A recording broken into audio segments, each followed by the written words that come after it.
Irish Congress trade union fact-finding mission that went out to Palestine, and it was because of what I saw there that I got involved, and a number of us set up the Trade Union Friends of Palestine in the south. It had already been set up in the north. So that's my background. Prior to that, many years ago, I was involved in the Irish anti-apartheid movement, and I think that, to me, is the strongest example of where a boycott worked and was seen to work.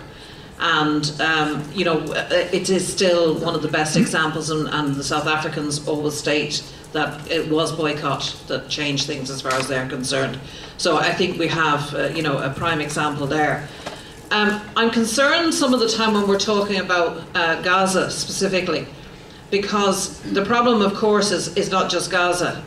And with everything that's happened regards the blockade, etc., people are focusing on Gaza, and obviously it's a very worthy cause, and I think we should do that. But the wider Palestinian issue is really what's at stake here. So just lifting of the blockade obviously isn't going to really be the solution. So I think we have to think about that.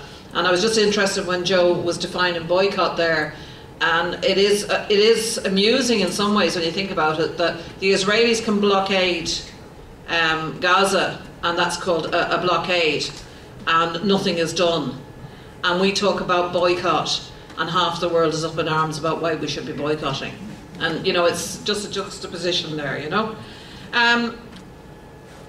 The deeper problem I saw, what I saw when I was in Palestine, and what my colleagues that were with me, what we noted was, it was the ritual humiliation of a people.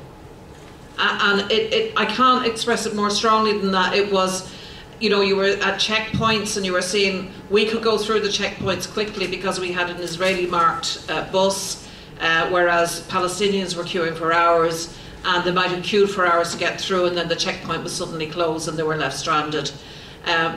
Things like that, people couldn't, an ambulance couldn't go through a checkpoint.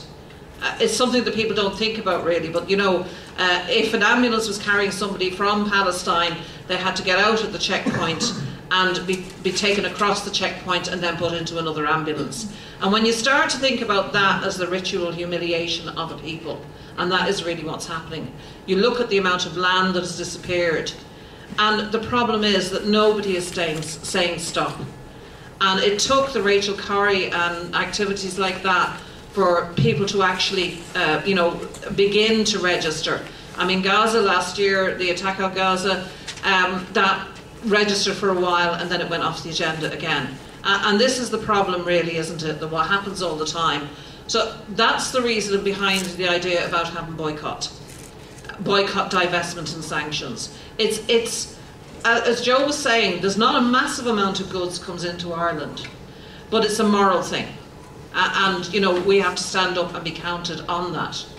And I'm sorry that there's nobody here specifically from Fianna Fáil or from the Greens this evening, because Micheál Martin have been extremely good on the ground during some of this, you know, some of the latest episodes, you might say. But the problem is, to me, the moral thing is, you know, you put your money where your mouth is. And this is what this is about, is economics as far as I'm concerned. And the reason why the government isn't boycotting is because of the fact that we do more trade with Israel than they do with us. And it's as stark as that really when you think about it. So, you know, I think we have to cut through an awful lot of what's been said to say at the end of the day we're talking about, you know, taking a moral stand on this.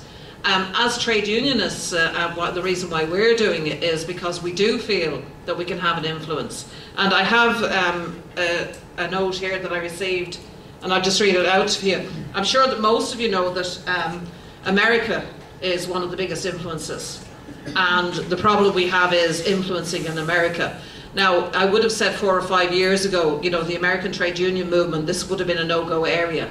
Now this isn't a boycott call, but I think it's extremely important. San Francisco Labour Council resolution regarding the attack on the Gaza Aid Flotilla, calling for an independent international investigation and opening of the Gaza border.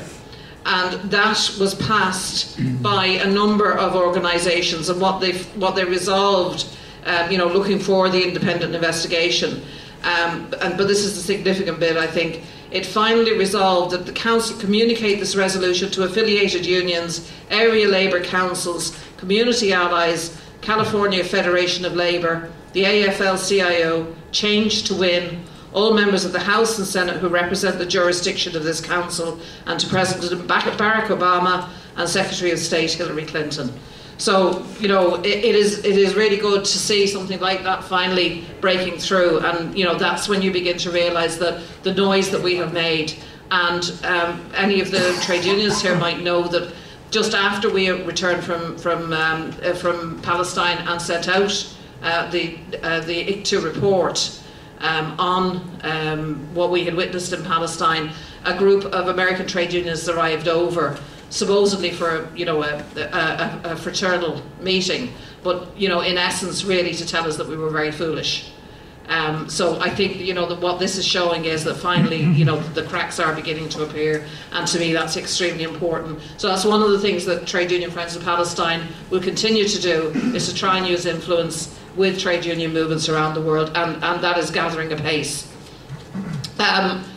I think, you know, one of the criticisms that we get sometimes about this, and, you know, Joe hasn't voiced it really, but is to do with Hamas.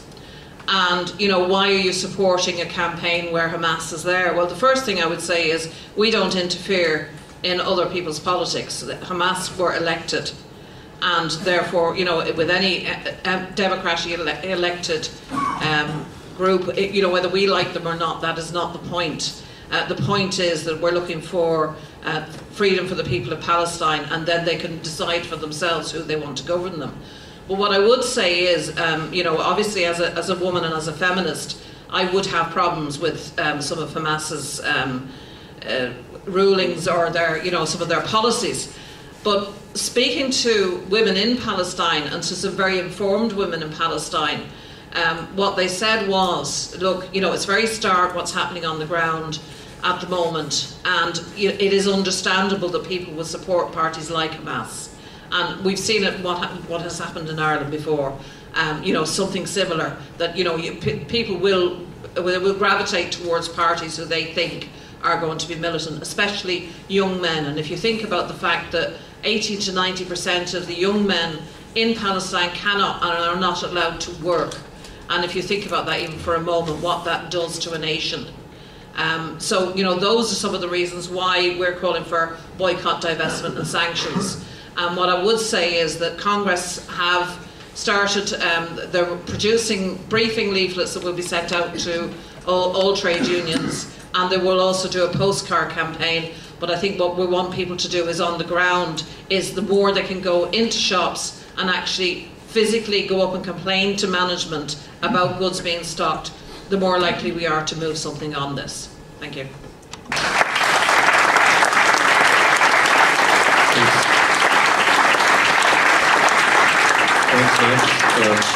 10 seconds off target, very impressive. Richard Boyd Barrett now. Okay, well, the chair's being ruthless with time, so I'll try and get through this as quickly as possible. I think the difficulty in simply having this debate and getting a broad spectrum of political speakers to come and address it is somewhat telling. I mean, notwithstanding